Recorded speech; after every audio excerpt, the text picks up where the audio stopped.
Good morning. Be a little bit different than what you've done before. It's kind of going to be interactive, and so we're going to start off with a song. And I expect you to sing with me. What would you do if I sang out of tune? Would you turn around and walk out on me?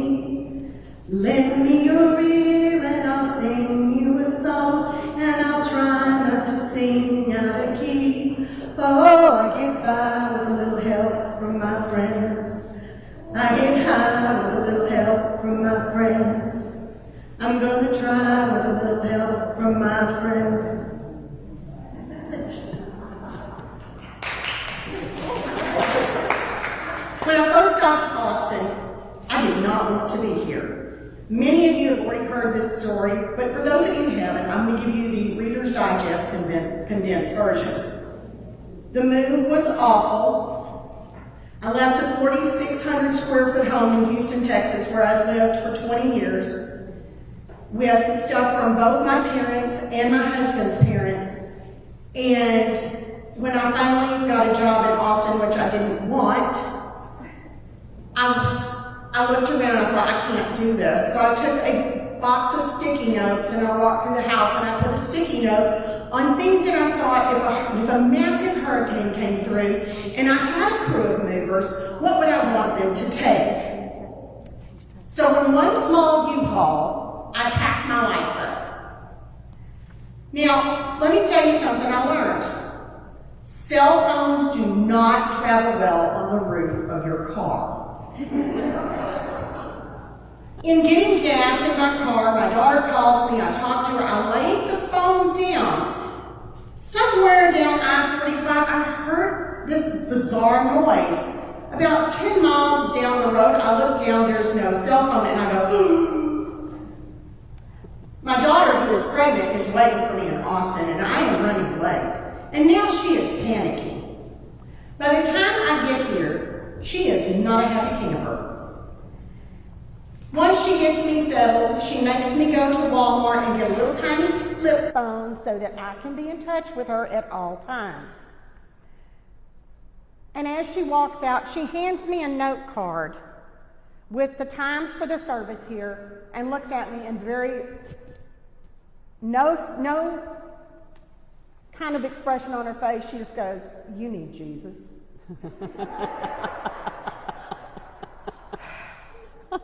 So I come here, and I did not want to be here, but I knew that my daughter was going to check on me. So I get in the car, and I find my way here. I miss the turn. I have to come back around, and it's 5 miles. I want y'all to know that. So I get here. I'm late. I sit down. I turn around, and there's Paul Veman. I'm like, "Why are you here? You're not supposed to be here." "Well, I live here, Tanya." "Oh, in case you didn't know, the Vemans and I are from the same town called Friendswood." Then I looked over and I saw Ann Brotherton. Now, Reverend Ann had been the chaplain at St. Luke's when my first husband, Patrick, had cancer and was a patient there, and he got very close to her, and I loved Reverend Ann. But I was very broken. The last couple of years had been very hard. I had found stuff out that I thought were true that was not, and I was not in a good place. And Sue Shirley asked me, just sat down with me, and I told her my story. No holds barred. She was unfazed, blew me away. And as much as I didn't want to admit it, those pieces were beginning to come together, piece by piece. People like Mary Capps, Pam Rouse, Catherine Mullenbrook, Claudia, and the list goes on. They've been amazing helps to me, and they don't realize it. I met the love of my life. The pieces are coming back together.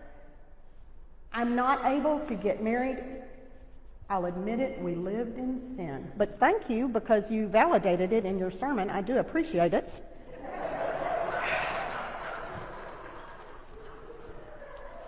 I told you it was going to be unconventional. But we were beginning to put the pieces back together. And just when I almost had it together, David gets sick again. Once again, St. Albans comes and puts their arms around me and puts me back together, sort of. Because I'm still a work in progress. Don't think you're finished. David dies almost a year ago today. And I am in complete pieces. And during the pandemic, something really amazing had happened. I'd always really liked Kay Penny and Kathy Luckett, but they were two people that I never really managed to connect with. We decided that we were going to do socially distanced lunches. So we got out and we measured 6 feet on patios, and thus the group, as we lovingly call it, Party on the Patio, was born.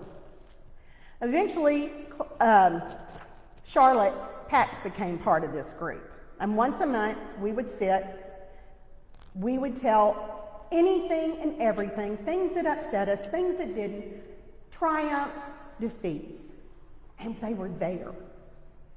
And those pieces began to really come back.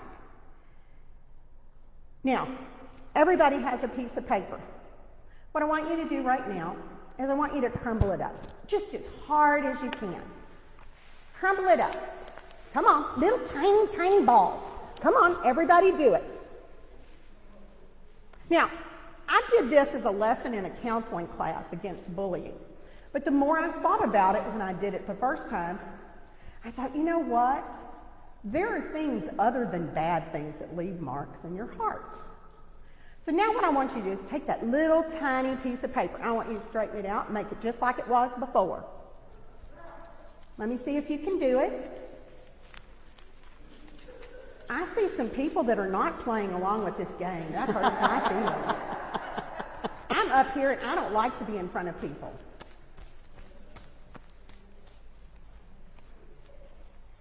Did anybody make it perfect again? No, because every kindness, everything leaves a mark on your heart. That's what St. Albans has done for me. It's left a huge mark on my heart. And whether I'm here or in another state or another country ever, those marks are going to be here. Why do I pledge my time and talents to this group? Because they pledged them to me. Thank you.